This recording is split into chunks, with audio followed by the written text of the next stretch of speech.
Tu biyya sanittim. Gaazexeessaa OMN Guyyoo Waariyooo barreessaa Kongireesii Federaalistii Oromoo obbo Dajeedee Xaafaati lammii Ameerikaa Mishaa Damcirriitii fi obbo Koosaa akka qabdee birree 10,000tiin bahan mana murtii ajaji. Jarkan waan hedduun himatan. Waan uummata walitti buusaa hojjechuu, qawween mootummaa jeequu, waldhabuu uummata kakaasuuf waan hedduun shakkaniitiin himatan. Abbaan alangaa addaan mallee akka guyyaa 15 kennanii fi qoratan gaafate. Abukaatoon isaanii obbo Kadir Bulloo ammoo taniin falmeef agam dubbachuu jirru kanatti akka malleskaachuu ammaa oduu ergeen jedhetti manidhaati baay'eetii isaanii hin dhageen. Mani murtii kun hajaj kan mure. Afrikaa kibbaatti horiin vaayirasii koronaatiif jedhaniitiin ergane nyaatanii balleessuu jiranii jedhaniitiin paartii biyyitaan bulchuu himachuu jiran. Pirezidaantiin biyyi sun Cyril Ramaphosa xalayaa kalee paartii isaa ANC barreesseen wanni nama kan dallansiisuu jira dhaabbilee fi jara kontiraat fudhatee sila caasa fayyaa uummataallee wayyeessee jireenya biyyaallee jijjiiruu malatti uf duroomsuuf horii kan balleessuu jira jedhe. Horiin kun kan Afrikaa kibbaa miliyoon hedduu vaayirasii koronaa kanarra dandamachiisuuf biyyaallee guddisuuf jedhan baasanii horii kan balleessuun waan dhiifama hin qabne jedhe pirezidaantiin kun. Tan malee maallaqa biyyi sun tasilaa jireenya namaatiin wayyeessanii biyyaan guddisaniitiin iyyuu keessa namaan baasuu danda'ani. Randiin biliyoon hedduu maallaqa biyyi sun jechuun afaanuma warri wanjal hojjetu kana buuti. Akka pirezidaantiin sun jedhutti paartii ANC jechuun paartii ufiin duroomsanii biyyaan hiyyoomsan ta'uu mallee jira pirezidaant Cyril. Afrikaan kibbaa biyyi bara 2019 keessa ganni tokkoon duratti dhaabii horii uummata kan nyaataniitiin balleessan to'atu Transparency International biyyi 198 keessa Afrikaan kibbaa horii biyya balleessuun 70 jirti jedhee gabaasa baase.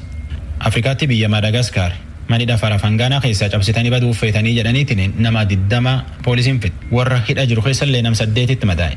Namni 31 du'aaf jireenya hin beekne barbaaduu jiran 37 immoo poolisii qaqqabat jidduutti. Akka dhaabii mirga namaatiif falmu Amnesty International gabaasa bara 2018 keessa baaseen jedhetti Madagaskaritti nama wanjalaan shakkan cufaayyuu waluma guuraniitiin hidhani. Nam garii adoo waan hidhaniin hin beekne ganna hedduu ture.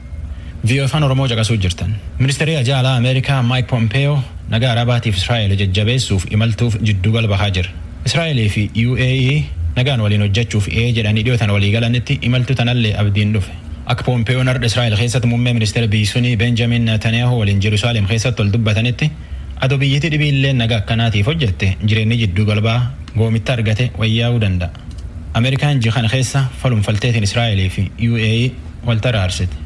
Imaltu tanaan duubatti Pompeoon Suudaan, Emireetii Arabaatii fi Baahreenitti dabra. Ameerikaan filannoo pirezidaantummaatiif qophii jirti. Filannoo tanaaf jumlamaaf wayitti hafe. Warri gaa filannoo dhufuu hin dandeenye poostaa ergaateetiin filachuu danda'a. Poostaan karaatti turuu danda'a jedhanii tan ammoo deemsi filannoo gufachiisuu danda'a jedhanii yaaddoo jira. Itti gaafatamaan guddaan dhaab poostaa Ameerikaa General Louis DeJoy caasa tajaajila poostaa Ameerikaa USPS wayyeessuun filannoo dhufuu jirtu deemsi filannoo gufuutti ta'uu hin danda'u jedheetiin koree Kongireesii Ameerikaatti. Ameerikaatti namni vaayirasii koronaatiif jedhee filannoo tana poostaan filachuu danda'a. Hojii poostaa seeraan deemsisuun hojii jalqabaati jedhe itti gaafatamaan kun yooyyuu arda koree Kongireesii Ameerikaatti dubbate. Namni geejjiba uummataa yaabbatu cuftinuyyuu makiinaaf xiyyoorallee taanaani vaayirasii koronaa kanaaf jedhee afaaniif funnaanillee gonofateetiin hidhachuu malee jetti Niwuziilaand seera baafatteen. Namni addunyaa keessa vaayirasii koronaa irratti argan miliyoon 24tti deemuu jira. Ameerikaa keessa immoo nam miliyoon 5 fi 800tti siquu jira. Niwuziilaand biyyi xiqqayyoon afaan garba guddaa jala jirtu. Dhibkan waan hedduun ofirra dhoorte. Taatullee dhibi kun dirisii gurguddaa akka Ookland fa'aa keessa mul'achuu jira. Akka bulchootii Niwuziilaand jedhanitti guyyaa 100 keessatti dhib kanam tokko irraa nam dhibii dabru hin argine. Taatullee arda Ookland keessatti nam 8 irratti vaayirasii kan argan. Biitan keessatti nama gammaa dhib kan irratti argane humla min geenne. Namni tanaan lubbuu dhabilleen aguma 30 kan. Biyyi Siiriyaatti bombaan gaazii tokko ka'eetiin ibidda waaqadhaa beetiin biyyittii sun ibsee malee bulti. Miidiyaan biyyi sunilleen ibiddi guddaa teessoo mootummaa biyyi sunii Damaskos keessa mul'ata agarsiisa. Akka ministeerii zayitii biyyi sunii jedhetti akka marganitti wanni tana tolche warra biyyi nagaa dhowwuttan tolche. Taatullee ammatti ibsee yaayyuu deebite. Oduu namaaf qabtanu.